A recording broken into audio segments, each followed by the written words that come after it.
another season has come to a close. Collingwood's 2016 campaign is over, and it's time to have a look at what went right and what went wrong. Welcome to the Agenda's season review. I'm Michael Christian, and with me, as always, is the Herald Sun's Jay Clark. Jay, it was a big year for Collingwood. We've got lots to look back on, and we're going to look forward. It's a two-part series as we look back at 2016, but also look forward to 2017. Well, but start with 2016. It's been a bit of a roller coaster ride on the agenda this year, hasn't it? It was a scratchy start. In fact, Collingwood started the year poorly. I know there was injuries, obviously, but defensively they were a shambles at times in games, and it really cost them on the scoreboard. But you give them credit for the second half of the season after the mid-season bye. Nathan Buckley changed some things structurally in the back half. I think Collingwood started to dominate games in the midfield. So there was a supply forward, and then Jesse White ran hot. Darcy Moore, I think, really started to have a big influence on the season. So you've got to judge this year really in two halves. But looking forward to the pre-season and next year, I saw a lot of growth from underneath in these young players, and that'll be really encouraging going forward to next year, I think, for Collingwood. Well, let's look back at 2016 and look at the things that we learnt. And one of the things we learnt is that our youngsters, Collingwood's youngsters, can play, and I think that was one of the real revelations of 2016. Well, I mean, Collingwood has been criticised for the premiership dynasty that never happened after the 2010 flag. A lot of changes, but what's happened is they've got in a lot of young players. Moore's one of them. Aish is another one. Look at the courage you just showed there.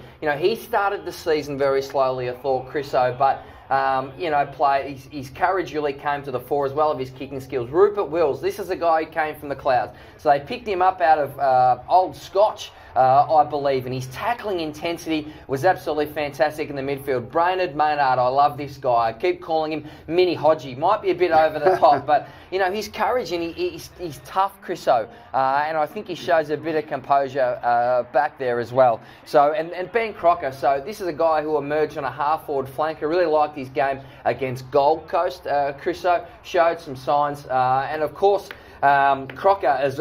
Phillips as well. So he showed some polish around the outside, the fringes with his kicking skill. So you look at these guys, Chriso, and you're not scratching your head. You're sort of saying, I reckon you saw a bit from there. Do you agree? I mean, yeah, no, I do. A lot of these young guys were pretty encouraging. Marsh was another one there at the end. 6 debutants this season, that compared to 2010 in the grand final, the premiership year, just 1 debutant. So Collingwood have certainly exposed a lot of young players to senior football, and that's certainly going to hold the club in good stead going forward. I reckon when clubs draft guys, I think if these guys are going to play 200 games for this football club, 150, 200 games, I reckon more certainty. Aish looking that way. I really think Maynard will become a long-term player, and Wills, Crocker, Phillips and Marsh are looking encouraging. But I really think you can bank on more Aish and at least Maynard at this point. Now, one of the other highlights of the season, and we can look back with, a great encouragement, was Brodie Grundy, particularly his second half of the season. He was outstanding, Jay. He didn't play the round 1 game against Sydney, if you can believe that, because Witts was ahead of him. So his pre-season was okay,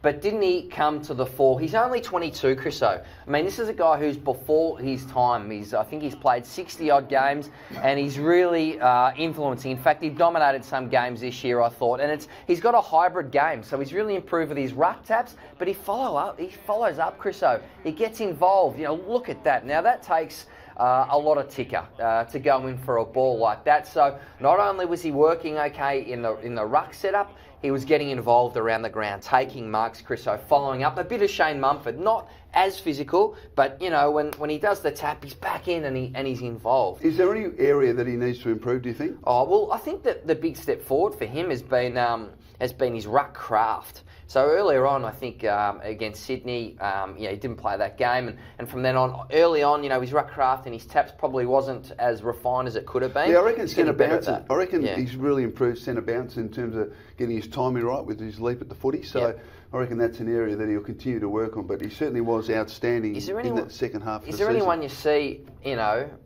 who he will model into as a ruckman? Is there anyone you can sort of think? I reckon you highlighted Big Mummy. Yeah. I reckon that would be a nice person to model yourself on. And as you say, his follow-up work has been outstanding. But he has been used around the ground as well. So That is fantastic news, encouraging signs for the Magpies. Now, what about the new recruits? We talked earlier about the youngsters who have come into the team for the first time, but what about those that were traded for?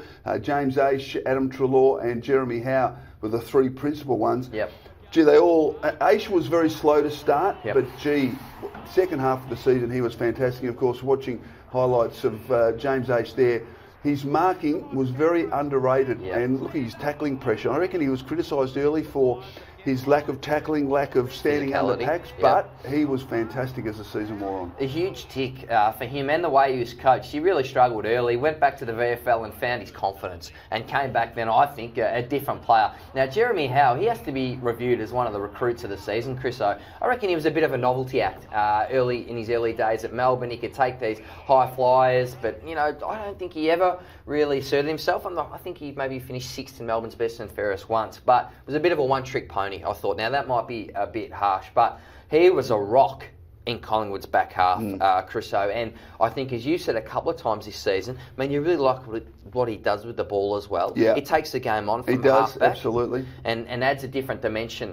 there. So when you've got Reid, who's a very good kicker of the ball, Howe, and hopefully Scharenberg next year, you've got three guys who can really use the footy. And rocking up to Collingwood games each week, Crusoe, you just know that Howe's going to pull in a screamer at some point, and he's done that this year. So I think his standing within the competition has gone up, Jeremy Howe. Now, what we also need, Jay, is a bit of settling. 39 players. I mentioned earlier, 31 in 2010, 31 in 2011, and 39 players. And played every game, just 3. That's been one of the real issues, hasn't it? And that's a combination, well, mainly injuries, but just a combination of not being able to have any continuity with the team. Well, the first half of the season, they were all over the shop with the injuries. I think 20 players were used alone in the back half over the first 8 or 9 rounds. Now, how do you play a cohesive defensive system when you're chopping and changing 2 or 3 players in that back half every week? Mick Moldhouse said on radio, SEN, that Collingwood should have made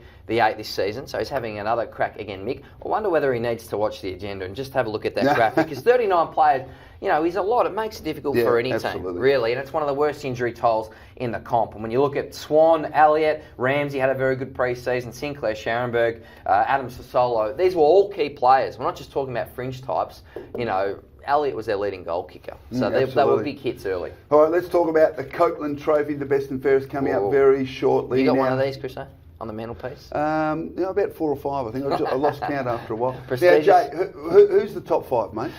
Look, I think it's Pendlebury's victory again. I think he's going to beat Treloar by a very small margin.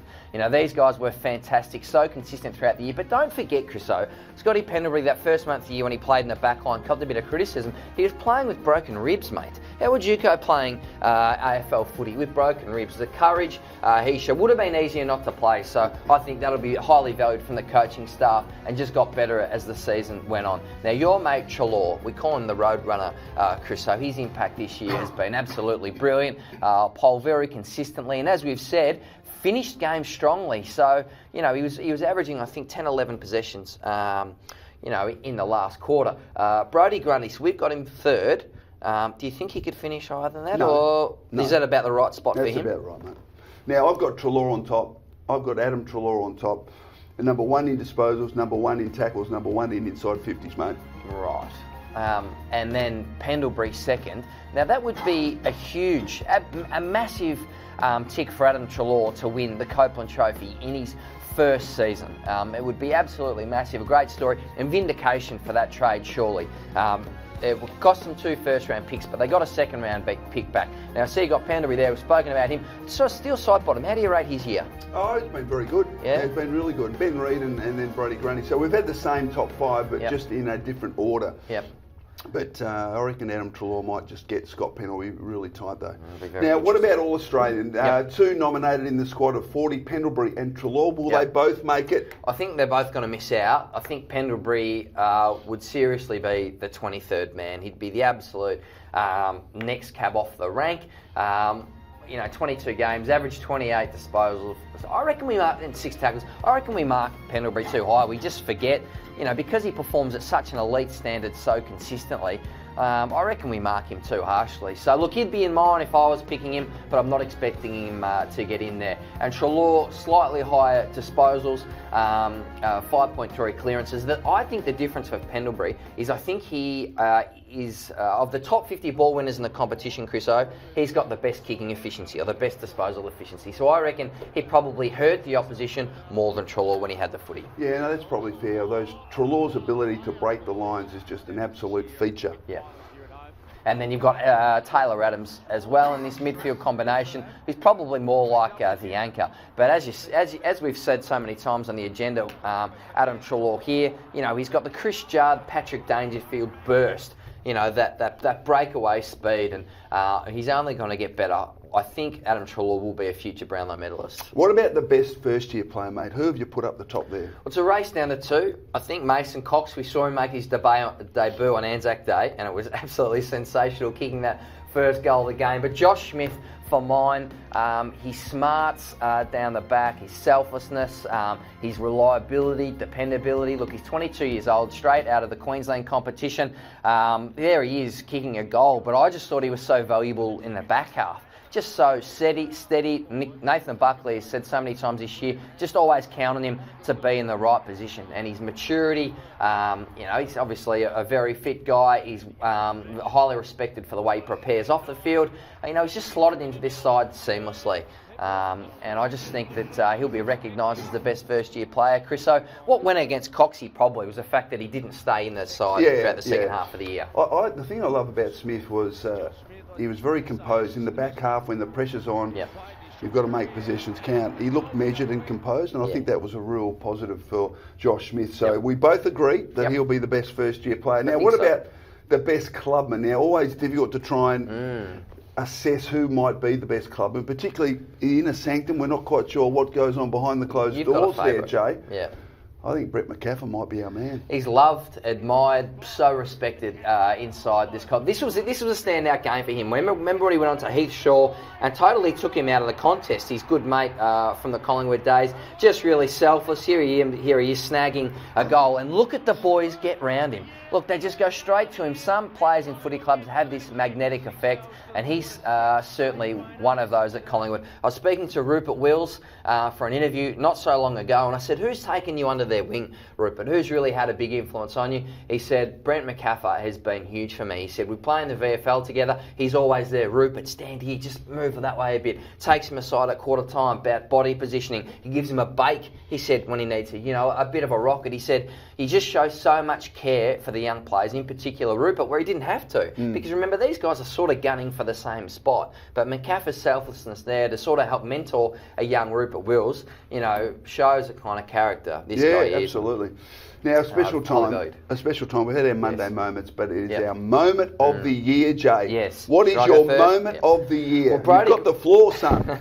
Brodie Grundy's second quarter for me against GWS turned around Collingwood season. As we said, it was a scratchy start. He comes up against one of the best ruckmen in the competition, Shane Mumford, got belted in the first quarter, and he just dominates the ruck clearances. And I think Collingwood go on to kick 10 goals in a row. So he wasn't intimidated in this situation, really took the Collingwood's season by the scruff of the neck, goes forward, kicks goals, and I just thought it was a huge sign of maturity for this young man. Look, first hands for the ball, there's 5 clearances in a row. As we said, he follows up, kicking a little bit scratchy on this occasion. First hands to the ball, look, he's dominating Mumford here, and it just turned around, breathed new life into Collingwood season. We talked about them maybe playing finals again, sort of in the last 6 weeks, just fell short.